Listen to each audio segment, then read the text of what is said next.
Welcome to Stitches and Stories Studio, where stories begin. Hosted by author Millie Story, this weekly podcast is a cozy corner for writers, readers, dreamers, and creative hearts who believe stories still have the power to connect us, comfort us, and call us forward. Here we talk about writing, publishing, creativity, craft, and the courage it takes to begin, or begin again, one page at a time. Whether you're starting your first draft, finding your way through revision, learning the business of books, or simply looking for encouragement to keep going, you're in the right place. Now, here's your host, Millie Story. Hello, and welcome back to Stitches and Stories Studio, where stories begin and where we talk about writing, publishing, creativity, and small acts of courage that keep us all going. I'm Millie, your host, and I write science fiction and crime noir as Melissa L. Story and contemporary romance as Lynn Story. Around here, we like to talk about the writing life in a way that's honest, practical, and hopefully a little more comforting than staring at that blinking cursor while your coffee gets cold. This week, I want to talk about something that may sound simple at first, but I think is one of the most important parts of the writing life: helping other writers. Not in grand, dramatic, stand on the dock and waving a lantern kind of way, although I'm not opposed to good lighting. I mean, the everyday kind of help. Reading a chapter, explaining formatting, sharing a resource, telling a new writer that the things that you or someone had told you before you spent 3 hours trying to make a Word document behave like a civilized member of society. And since this past weekend was the Blackbeard Festival here in Hampton, it feels like the right time to talk about tides, boats, harbors, and the kind of writing community that helps everyone stay afloat. This past weekend, downtown Hampton had the wonderful festival feeling where the waterfront comes alive and suddenly ordinary streets are full of pirate hats, music, costumes, vendors, families, and people who have committed to a theme with more confidence than I have ever committed to any outfit in my adult life. The Blackberry Festival is one of those Hampton traditions that reminds you the city has always had salt water in its bones. We're a place of ships and stories, arrivals and departures, people looking towards the horizon and wondering what comes next. Of course, on Blackbeard's Day, what came next may have involved cannon fire, bad decisions, and someone shouting, "Prepare to board," which is not how I recommend joining a writer's group. But all that water, all those boats, all that harbor history got me thinking about that old saying: a rising tide lifts all boats.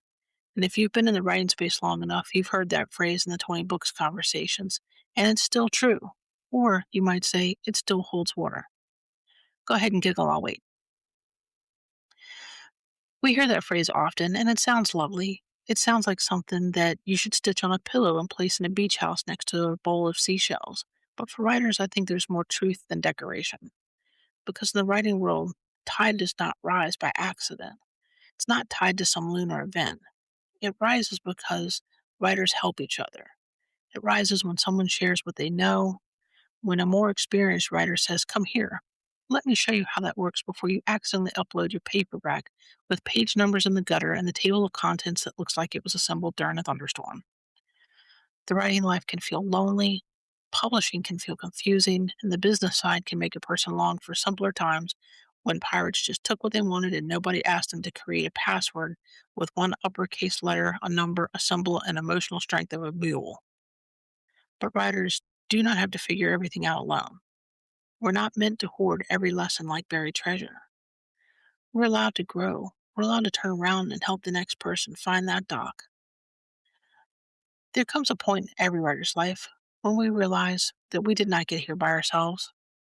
There was someone who answered a question, maybe read a messy chapter, explained the difference between a critique partner and a beta reader. Somebody told us that the blurb is not a summary of the whole book, which is good because some of us were out there trying to squeeze 3 acts of subplot the dog's emotional journey into the back cover copy. Somebody recommended a tool, conference, a podcast, a book, a newsletter, or group, and took the time to say, "This part works," at the exact moment we were convinced the whole thing needed to be thrown into a digital fireplace. Encouragement may look small from the outside. It may sound like nothing more than one sentence, one phrase. Keep going. This scene has something. Your voice is coming through. I wanted to know what happened next. But to a writer who is tired, discouraged, beginning to suspect the laptop is joining the opposition, those words can matter more than we could ever realize. And some of us carry a private collection of little moments that kept us going. Someone who believed in us at just the right moment, someone who made us laugh when the process felt impossible, or who said the right thing at the right time and didn't make us feel foolish for not knowing something yet. And that last part is especially important for new writers because beginning writers already feel exposed. They're learning the craft and the terms and the software, the blurbs and the covers and the newsletter, marketing and metadata, and who in the world's figured that out yet? Formatting, reader expectations, and possibly having to explain to their family that yes, writing is real work, even if you do it in your pajamas. When someone's first starting out, the landscape can feel like a harbor that's socked in with fog. You can hear the gulls, but you don't know where the dock is, so you can't quite tell which direction is safe. There's another writer out there who's going to become your lighthouse. When we talk about helping other writers, it's easy to think of only the big things like mentorship and editing full manuscripts and launch support and running a group. Those things are important, but they're not the only ways to serve. Sometimes the most useful help is something that's a little more practical. Maybe you show someone how to format a manuscript so the first page in every chapter starts where it should, or you just explain what trim size means. You help someone understand that their print book has blank pages in mysterious places, which feels less like publishing and more like the manuscript is haunted. And who hasn't had that happen to them on the place with the River Nile? Maybe you help a writer clean up a blurb, or you tell them maybe the title's a little strong and the subtitle needs to stop doing all the heavy lifting. Maybe you suggest that the cover font be a little larger because thumbnail sizes are cruel and somebody's going to be buying your book on their phone. And that kind of help can save time and money. It also saves energy, and it may save a writer from quitting over something that could have been explained in 10 minutes. And I think those practical acts of generosity are underrated. A writer who's new to publishing may not need a lecture about brand strategy before they even understand how to upload their file. They may need someone to say, hey, here's the template I use, or the checklist I made. Here's the mistakes I made so you don't have to repeat them. It's not glamorous or trendy, and no one's going to throw you a parade for helping someone fix their chapter headings. But I think it's more important than that. The writing world is built on these quiet exchanges. One writer learning something the hard way, then turning around and making that road a little smoother for the next person. One of the most meaningful ways writers can help each other is through critique. And I want to be clear about something. A good critique is not about proving you're smarter than the writer. It's not a hammer, it's a flashlight. It helps readers see what's already working, what can be confusing, what's missing, or where the story's not quite there yet. A good critique partner does not grab the wheel. You just need to read the map for them. It's our job to help guide them in their voice, not turn someone else's book into what we think we should would have written. Our job is to help them make their book stronger again, their voice, their story, their characters. That means we have to listen. We have to listen for what the writer is trying to do. A cozy mystery does not need to be critiqued like a military thriller, and romance doesn't need to be shamed for caring about those emotional beats. Science fiction novel does not need someone asking why there are spaceships in it, unless, of course, the spaceships appear in chapter 14 of a Regency novella, in which case I have so many questions, but I'm still going to keep reading. Critique works best when it's honest and kind. Both of those words are very important. Kind without honesty becomes empty praise, feels good for a minute, but doesn't really help anybody. Honesty without kindness just becomes drive-by opinions with grammar notes, and it may contain some information, but it can also leave the reader can also feel leave the reader My goodness. It also can leave the writer feeling like they've just been keel-hauled by someone with a red pen and no home training and no manners. The best critique says, I see what you're trying to do, and I want to help you get there. That kind of feedback is service. It takes time and attention. It asks us to remember every draft is runnable, and every writer sitting behind that draft is being very brave. I'd also like to spend a few minutes talking about those new writers, the ones just stepping onto the dock, maybe holding the manuscript or just the idea of a manuscript. Maybe they're holding on to a quiet hope that there's still time to begin. Many new writers are nervous. Some may be older and wondering if they've waited too long to get started, or the young ones are worried that they won't be taken seriously. Some are returning after raising children, building careers, caring for a parent, surviving the hard seasons of life, or just simply living the kind of life that didn't leave a lot of room for chapters. Some have been writing privately for years and never let anyone read a word. Some are full of excitement and so many questions, and others are just scared to ask for help because they don't want to look foolish. And that's why it's important how we respond to them. A new writer is going to have so many basic questions that they need to know, need answers for. And it's not basic when you don't know. It seems overwhelming. I mean, how many of us knew anything about ISBNs when we first got started? Copywriting, formatting, beta readers, newsletter, art teams, genre expectations, point of view, structure, the, ever long suffering discussion on dialogue tags, interior monologue, uploading files and cover resolution and print bleed for God's sakes and metadata. None of us were born knowing any of this stuff. So when a new writer asks a question, we have a choice. We can make them feel small, or we can help them be capable. We can say, oh, everybody knows that, which is the most unhelpful phrase ever. Or we can say, yes, that part can be confusing, and here's how I understand it. That little difference can change whether someone keeps going or not. That's the point of service. It's not about showing off what you know, it's about sharing what you know. And it has to leave the other person feeling stronger. One of the strangest lies some writers have ever that reads awkwardly. Some of the strangest lies writers sometimes absorb is the idea that other writers' success takes away something from us. But readers are not rationing books like some wartime sugar. Readers read widely. They fall in love with whole genres. They binge series. They join newsletters. They buy one book and then look for another that gives them the same feeling. If a reader enjoys your friend's book, they're not lost to you forever. I mean, it's not like you boarded a ship and disappeared into the mist. In fact, other writers' success only proves that readers are out there, that the genre is still alive, and that people still want their stories.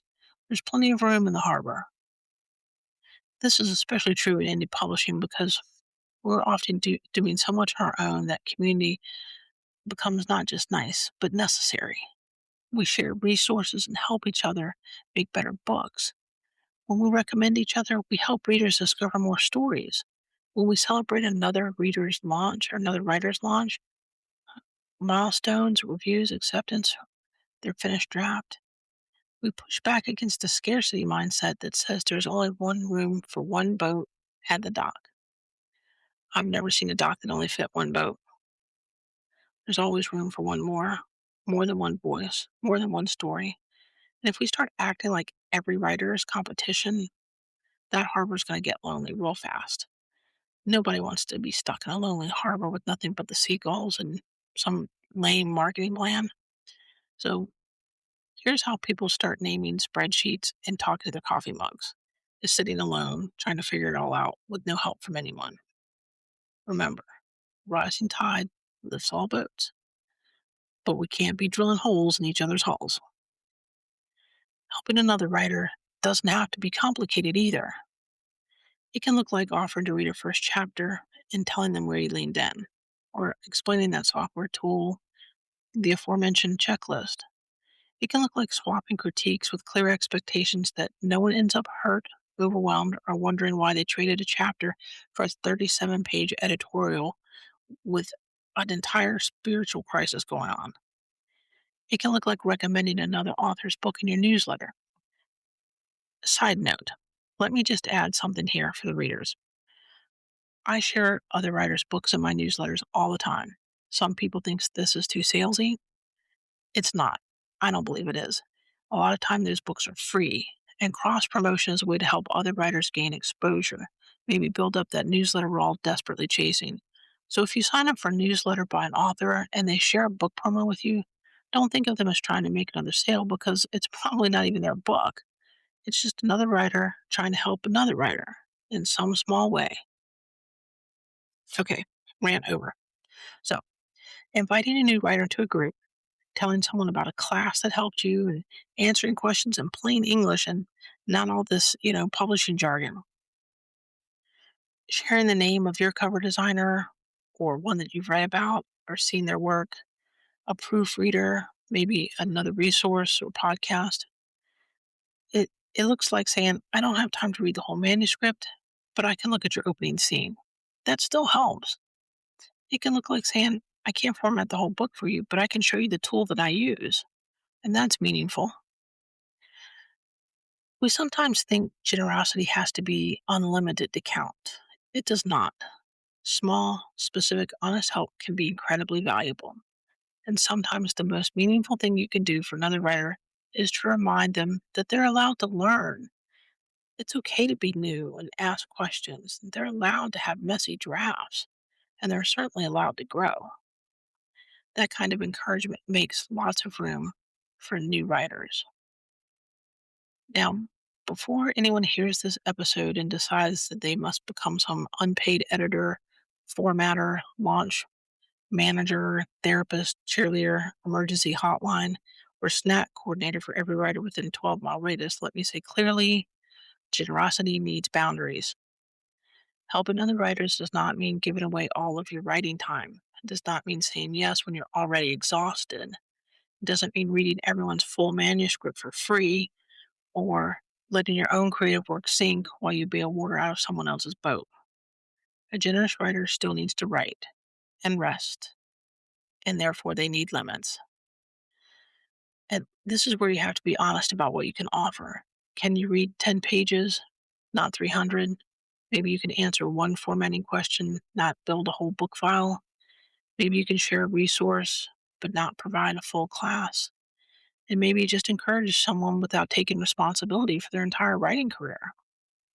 Boundaries don't cancel the generosities, they protect them. When we have healthy boundaries, we can have a full heart and instead of a resentful one. We can show up with clarity and we can give and still have something left for our own work. Think of it this way. Even a lighthouse doesn't row every boat to shore. It shines where it stands, and that's enough. At the heart of this episode is one simple idea. To be the writer you needed when you started. Think back to the beginning. What confused you? What things about being a new writer scared you? And what was the advice that helped or that landed like a wet sock? Think about the person who made you feel seen and the person who made you promise never to make another writer feel that small again. And ask yourself, what can I offer from where I am? Not from some imaginary future where you have everything figured out. None of us live there. But if you do find that place, send directions and snacks because I'm on my way. What can you offer now? You can offer patience, maybe a practical tip, offer a careful read, a reminder to someone that a rough draft is allowed to be rough and that finishing one chapter counts. You may help them understand that publishing is a process and not some magical doorway guarded by people who already know the secret handshake. Although there's some people out there that make you believe that is in fact the case. Although I know it feels that way, it's really not. And maybe your service is simply refusing to treat new writers like intruders. Every writer who stays in work long enough to grow becomes part of the tide. Every writer who shares what they know adds a little water to the harbor. Every writer who encourages someone else builds a community where more stories can survive. Now, I want to speak directly to the writer who needs help right now. And maybe you're listening and thinking, that all sounds lovely, but I'm the one who's lost. I'm the one who doesn't know what I'm doing.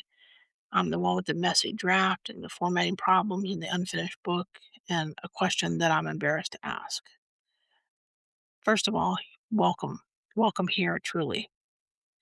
Every writer has been in that exact spot at some point. Every published author has had first drafts and rejections, first uploads, and a very confused look at a royalty dashboard. And that first moment when you're wondering whether the whole thing is even possible. And you're not behind because you're learning. Learning is the road, it's the journey, it's the point. Ask good question. Find the group. Look for a critique partner. Read the craft book. Listen to a podcast, and it doesn't even have to be this one. Take a class that fits your budget. Trade chapters with someone who understands the kind of story you're trying to write. Start small, but stay curious. Keep your discernment turned on, because not every loud voice is the wise one. But don't let fear isolate you either. There are writers ahead of you who can help, writers beside you who can learn along with you. And one day there will be writers behind you who are going to need the knowledge that you're learning right now. And that's how the tide rises. So, my gentle challenge for this week, find one way to lift another writer. It doesn't have to be big or cost anything, and it doesn't have to take over your whole week. Just one act of literary neighborliness. Send a note to a writer whose work encouraged you. Recommend an indie book that you loved, or offer a thoughtful comment in a writing group. Share a tool that helped you. Invite a new writer into your conversation. Read a page from someone and tell them how it was clear and strong and how you wanted more. And celebrate someone's good news without making it about your own discouragement. And if you're the one who needs lifting this week, ask for help with one specific thing, not how can you fix my entire writing life. That's a lot to ask for a Tuesday. But ask, can someone look at this opening paragraph? Or does this blurb make sense? What formatting tool would you recommend? And I'm stuck on this point of view. Can anyone suggest a resource? Specific questions are easier to answer. Specific help is easier to give. And sometimes one answered question is enough to get that boat moving again. This week, with the Blackbeard Festival on my mind and Hampton's waterfront still full of those pirate season energies, I keep coming back to the image of the harbor. The harbor that has more than one boat. Some are polished and ready to sail, some need repair. Some of those boats are just coming in, or others leaving for deep water. They've been through storms, others are still tied up because the captain's nervous and the map's looking a little suspicious. Writing community's a little like that. They're all different stages. Writers are drafting and revising, others publishing. Some are just getting started or starting over. Everyone's still learning the business because the business changes. Some are teaching what they know, and others are still trying to get that cover image to stop shifting a half an inch to the left, and oh my Lord, give them strength. But we're all in the same harbor together. So, no, we don't have to compete with every wave. We don't have to guard every bit of knowledge like some treasure buried under the third palm tree from the left. We can share and encourage, critique with kindness, explain the tools, celebrate everyone's wins, and there's always room for new voices. A rising tide lifts all boats, and someone still has to help untie the ropes. Maybe this week that someone can be us. Maybe the writer you needed when you started, you can be that writer today. Help another writer leave the dock. Thanks for joining me this week on Stitches and Story Studio, and if this episode encouraged you, I hope you'll share it with another writer who could use a little lift. Until next time, keep writing and making waves in the best way possible. Thank you for joining us this week at Stitches and Stories Studio. If you enjoyed this episode, you can find more conversations about writing, creativity, publishing, and The Storytelling Life in the Backlist, available wherever you're listening today.